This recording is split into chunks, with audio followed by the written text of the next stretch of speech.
പ്രിയപ്പെട്ട വ്യാപാരി വ്യവസായി സുഹൃത്തുക്കളെ, നമ്മുടെ നാട്ടിലെ വ്യാപാരികളും വ്യവസായികളും നേരിടുന്ന പ്രധാന പ്രശ്നങ്ങളിൽ ഒന്നാണ് GST നടപ്പാക്കിയത് മൂലം ഉണ്ടായി വന്നിട്ടുള്ള ബുദ്ധിമുട്ടുകൾ. അതുകൊണ്ട് തന്നെ GST സംബന്ധിച്ച വിശദമായ ഒരു ചർച്ച നമുക്കിവിടെ ആരംഭിക്കാം എന്ന് വിചാരിക്കുകയാണ്. ഈ നികുതി സമ്പ്രദായത്തിൽ നാം അനുഭവിക്കുന്ന വിഷമതകൾ ഒന്നിച്ച് പങ്കുവയ്ക്കുവാനും അതിന് പരിഹാരം തേടുവാനും സർവോപരി ഈ സംവിധാനത്തെ പൂർണ്ണമായി മനസ്സിലാക്കുവാനും ഇതിലൂടെ കഴിയുമെന്ന് പ്രതീക്ഷിക്കുന്നു.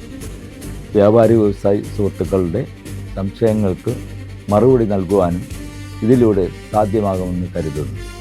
GST എന്ന ആശയം ആദ്യമായി രൂപം കൊള്ളുകയും അതിൻ്റെ വികസന നടപടികൾ ആരംഭിക്കുകയും ചെയ്തത് UPA സർക്കാരിൻ്റെ കാലത്താണ്.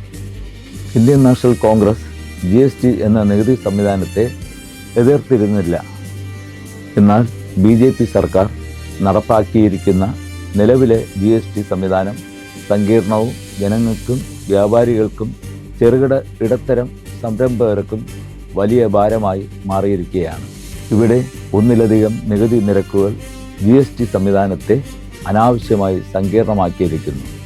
ചെറുകിട വ്യാപാരികൾക്കും MSME മേഖലയ്ക്കും അമിതമായ നിയമബാധ്യതകൾ നേരിടേണ്ടി വരുന്നു. GST റീഫണ്ടുകൾ വൈകുന്നത് സംരംഭകരുടെ സാമ്പത്തിക പ്രവാഹത്തെ പ്രതികൂലമായി ബാധിക്കുന്നു. കൂടാതെ സെസ്സിൻ്റെയും സർചാർജിൻ്റെയും അമിത ഉപയോഗം സംസ്ഥാനങ്ങൾക്ക് ലഭിക്കേണ്ട വരുമാന വിഹിതം കുറയ്ക്കുകയും ചെയ്യുന്നു. GST ഭരണ സംവിധാനം കേന്ദ്ര സർക്കാരിൽ അമിതമായി കേന്ദ്രീകരിക്കപ്പെട്ടതിനാൽ സംസ്ഥാനങ്ങളുടെ സാമ്പത്തിക സ്വയംഭരണം ദുർബലമായി തീരുകയും ചെയ്യുന്നു. ഈ കാരണം കൊണ്ടാണ് നിലവിലെ GST സംവിധാനത്തിൽ സമഗ്രമായ പരിഷ്കരണം അനിവാര്യമാണെന്ന് കോൺഗ്രസ് വാദിക്കുന്നത്.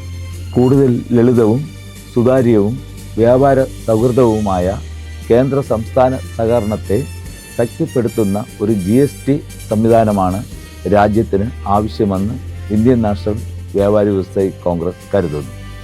ഇന്ത്യൻ നാഷണൽ കോൺഗ്രസിൻ്റെ 2019 2024 മാനിഫെസ്റ്റോയിൽ പറയുന്ന GST പരിഷ്കരണത്തെപ്പറ്റിയും അതിൽ സൂചിപ്പിക്കുന്ന GST 2.0 എന്ന വിവരണം നമുക്ക് ചർച്ച ചെയ്യാം.